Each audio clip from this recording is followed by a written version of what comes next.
PV Anwar MLA-ക്കെതിരെ ADGP MR Ajith Kumar തനിക്കെതിരെ ഉയരുന്ന ആക്ഷേപങ്ങൾക്ക് പിന്നിൽ ഗൂഢാലോചനയുണ്ട് എന്ന അജിത് കുമാർ DGP-ക്ക് മൊഴി നൽകിയിരിക്കുന്നു. തനിക്കെതിരെ ബാഹ്യശക്തികൾ പ്രവർത്തിക്കുന്നുണ്ട്. സ്വത്ത് വിവരങ്ങളെല്ലാം അന്വേഷണ സംഘത്തിന് നൽകുമെന്നും MR അജിത് കുമാർ വ്യക്തമാക്കി. അതേസമയം ADGP MR അജിത് കുമാറിനെതിരെയുള്ള വിജിലൻസ് അന്വേഷണത്തിന് മുഖ്യമന്ത്രിയുടെ തീരുമാനം നിർണായകമാകും. PV അൻവർ MLA ഉയർത്തിയ ആരോപണങ്ങളുടെ അടിസ്ഥാനത്തിൽ DGP ഷെയ്ഖ് ദർവേഷ് സാഹിബ് നേരിട്ടാണ് ADGP MR അജിത് കുമാറിന്റെ മൊഴിയെടുത്തത്.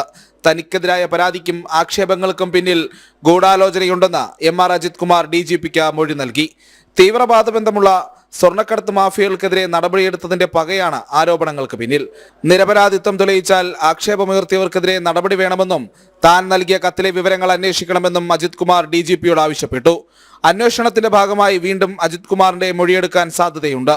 അൻവറിന്റെ പരാതിയുടെ വിശദാംശങ്ങളും അജിത് കുമാറിന്റെ മൊഴിയും ചേർത്തുള്ള പ്രാഥമിക അന്വേഷണ റിപ്പോർട്ട് DGP നേരിട്ട് മുഖ്യമന്ത്രിക്ക് നൽകും.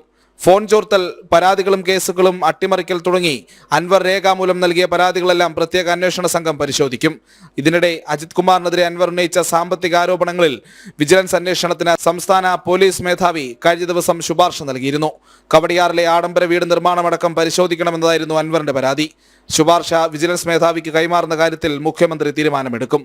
ജനം, തിരുവനന്തപുരം.